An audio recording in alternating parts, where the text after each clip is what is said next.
Hey guys, it's Alexis, aka the South Weirdo, and I'm here today to do another Favorites Friday video.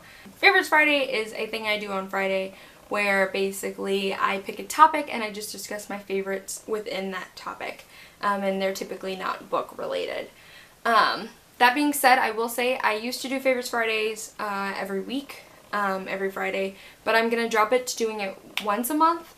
And that's for two main reasons. The first being just that I was filming these pretty 20 to 25 minute long videos and editing them and uploading them and everything, and they don't really get a lot of views. I'm not going to stop doing them because I still enjoy doing them, but they're not super popular.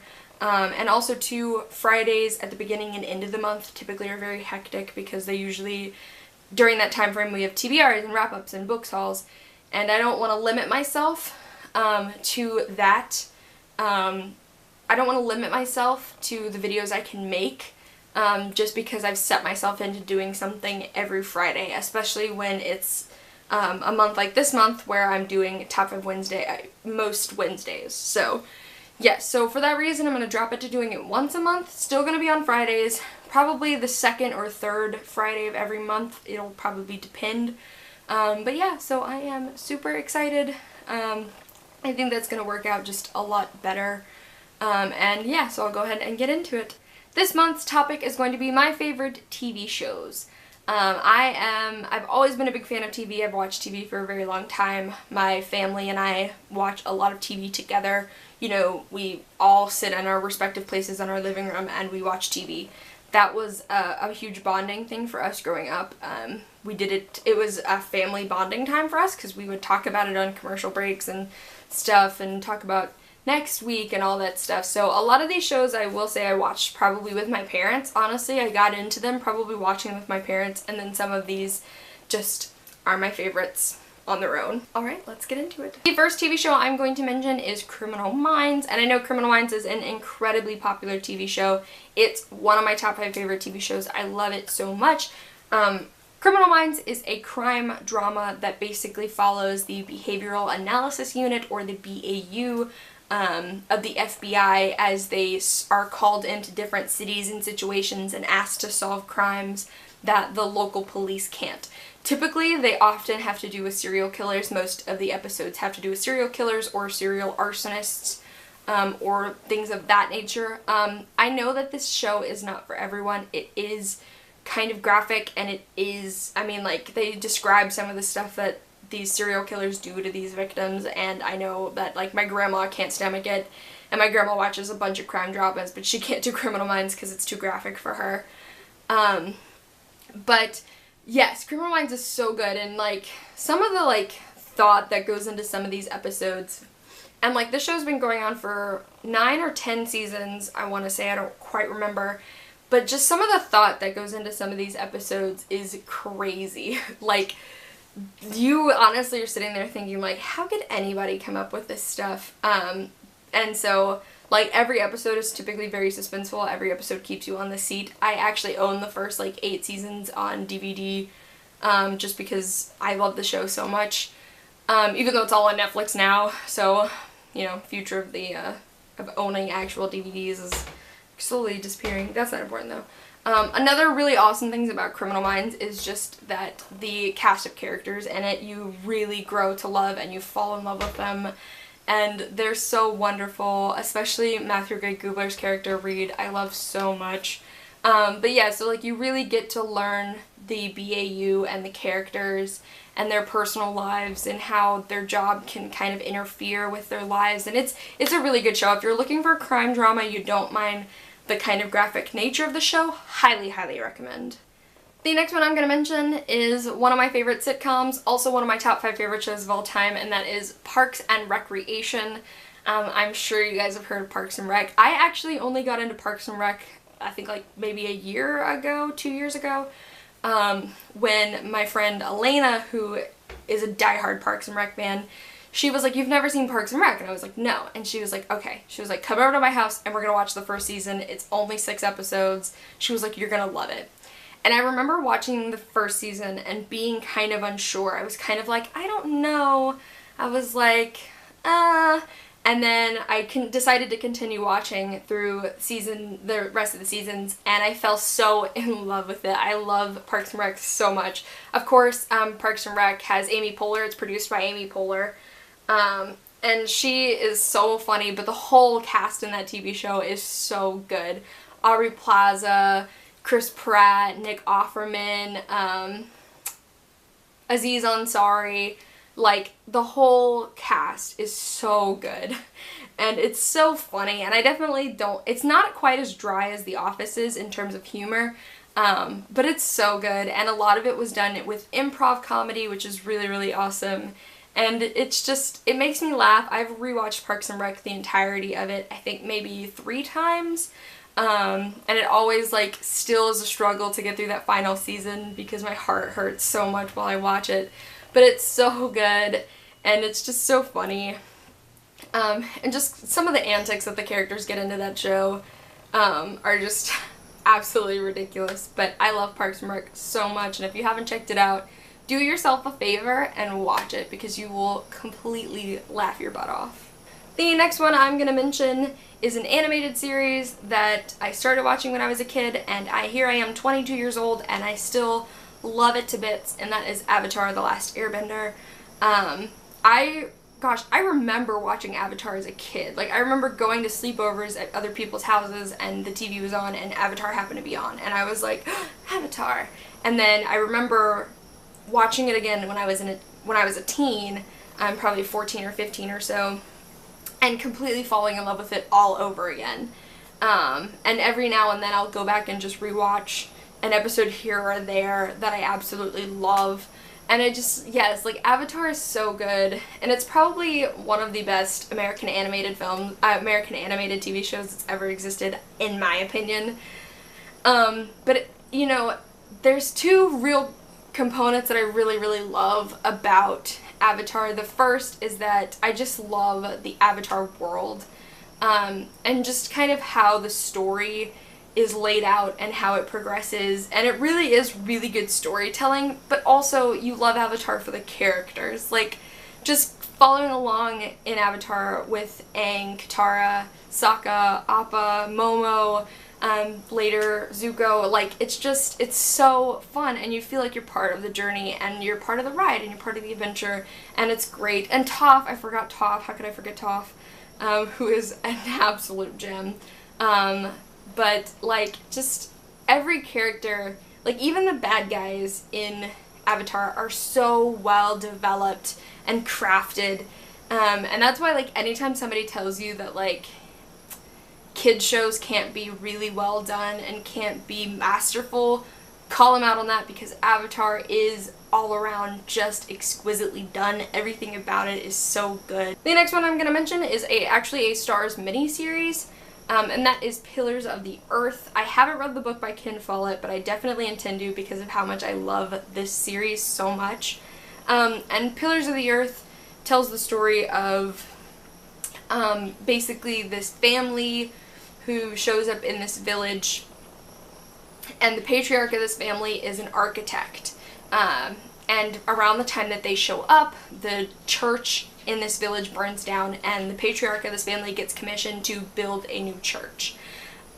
That's like the basic premise, but there's so much going on beyond just the church building storyline. I mean, it takes place in the Middle Ages.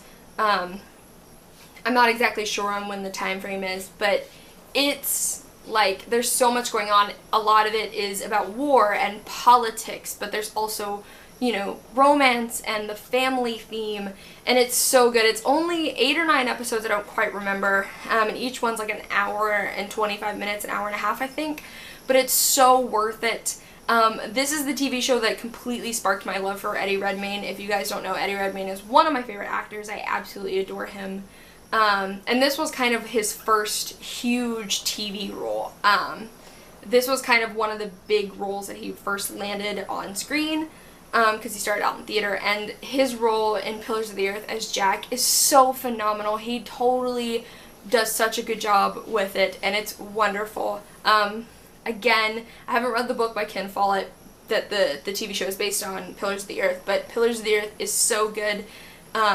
The mise-en-scene, which is just a term that means everything in front of the camera, is so beautiful. The costuming, the setting, just the cinematography, everything, how it comes together is really fantastic. It's my favorite show Starz has ever done. And it's just one of my favorite TV shows in general. It's so good. The next one I'm going to mention is actually a documentary series, and that is Planet Earth. So you guys probably don't know this, but I actually love nature documentaries. I watch nature documentaries all the time.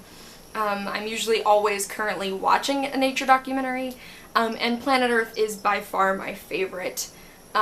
Especially, I've seen Planet Earth 3 times, maybe? And I think I'm still kind of currently going through it right now, where I watch one every couple of weeks or so, and I think this will be my 4th time watching it, and I still love it. Planet Earth is one of those ones I remember watching way back when it first came out, when my parents had like just gotten a high definition TV, and watching it on there and how beautiful it was. But I just think it's really beautiful documentary making as well, and I appreciate, I love animals, so watching a documentary series about nature and animals is very fascinating to me. But also just a lot of the production that went into Planet Earth, you know, they were very respectful when they went in and did it, which I absolutely appreciate.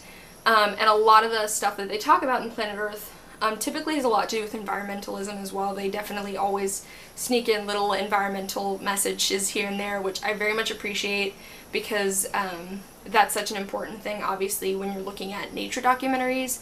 But yes, I love nature documentaries, and Planet Earth is still by far my favorite. I still really like Life a lot, which is the one that Discovery did. But yeah, Planet Earth takes the cake. Planet Earth is just so good. If you are looking to get into nature documentary, I absolutely love Planet Earth. I still go back and watch it all the time, and I still really enjoy it, and so I highly recommend it. The next one I'm going to mention is actually, I feel like I have to explain a little. So, I love Food Network. There was like a whole year in my youth when all I watched was Food Network. I didn't watch anything else. So like as an adult, I still really adore the Food Network, and the cooking channel and stuff like that. So when I was making a list of my favorite TV shows, it didn't feel proper unless I threw in one of my favorite Food Network shows. So it came down between a tie between Chopped, which I absolutely adore. Chopped is one of those shows I can watch and I still enjoy it, and Cutthroat Kitchen, which is just, I love Alton Brown, first of all, who's fantastic, and then just Cutthroat Kitchen is just people being awful to each other, and it makes me laugh. So I was trying to decide which one of the two I liked better, and ultimately I decided to go with Cutthroat Kitchen, but I still definitely recommend watching Chopped as well. But I decided to go with Cutthroat Kitchen because of how much fun Cutthroat Kitchen is. Like, Chopped gets kind of stressful, but Cutthroat Kitchen is just fun. The premise of Cutthroat Kitchen is that there are 4 chefs and there are 3 rounds, and every round a chef is eliminated until only one is left. But each chef starts out with $25,000, and they're allowed to bid in auctions for items to sabotage their opponents. So it might be like making pasta from scratch instead of using like pre-made pasta, or like not being able to use the oven, or having to wear oven mitts while making a sandwich or something like that. And then the person who wins only gets to walk away with as much money as they have left over from the auction. So it's like, you know, people are trying to sabotage each other with these auction items, but they're also trying to hold on to their money because they want to walk away with as much money as possible. But it's so fun, and Alton Brown is such a great host for it because he's so maniacal. And I love Cutthroat Kitchen. Like, I've seen a bunch of the Cutthroat Kitchen episodes a bunch of times, and they still crack me up. My favorite one by far is still the one where the judges competed, where Antonio LaFosse, Jet Tila, and Simon Majumdar and Jeffrey Zacharias all competed to win Cutthroat Kitchen. Still my favorite episode. That made me laugh so hard. It's so funny. But yeah, if you don't mind cooking shows, and you're looking for something that's really fun, I definitely recommend Cutthroat Kitchen. The final show I'm going to mention is the show I consider to be my favorite show. It's been my favorite show since I was a kid. So I'm 22 years old now. It's probably been my favorite show for 16 years maybe. and I absolutely love it. I'm trying to collect all of the physical copies of it, but they're surprisingly hard to find, and that is Boy Meets World. I started watching Boy Meets World when I was a kid, like, I'm talking like under 10, I was probably 8 or 9 when I first started it, and over the years I've continuously caught it on TV bunches of times. I own all of the seasons on my computer, but I'm trying to own them all in physical copy just for collectors. But I love it. Like, I recognize it's not a perfect show. There's one character of color. Granted, they do joke about the fact that there's only one character of color. There's a few questionable jokes that they make here and there. It did come out in the early to mid 90s, so I think some of it's probably has to do with the time it was made, unfortunately. But I love the show so much. These are characters that have been with me for like 15 years, and I still absolutely adore them. And I've said hello and goodbye to them many, many times since I've probably watched Boy Meets World. I mean, probably 9, 10, 11 times straight, start to finish. And so, yeah, so like, it's my favorite sitcom by far. It's my favorite TV show above all the rest.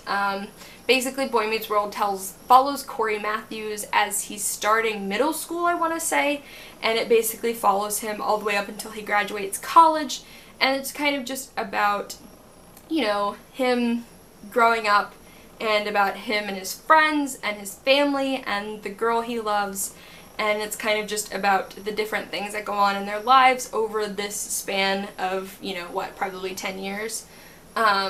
And so it's so good, and, you know, there's a lot of serious stuff that, I mean, obviously it's a sitcom, so a lot of it is jokes, but there's also a lot of very serious content that's covered in the show. There's a lot of kind of serious stuff that goes around with love. There's a lot about grief and losing someone. There's bits in there about alcoholism, and stuff like that. So yeah, so there's a lot of stuff that's covered in Boy Meets World, but that's part of the reason I love it so much, is because I feel like watching so much of this stuff growing up, I learned so much stuff, and like I remember watching these episodes and like having them have such an impact on me.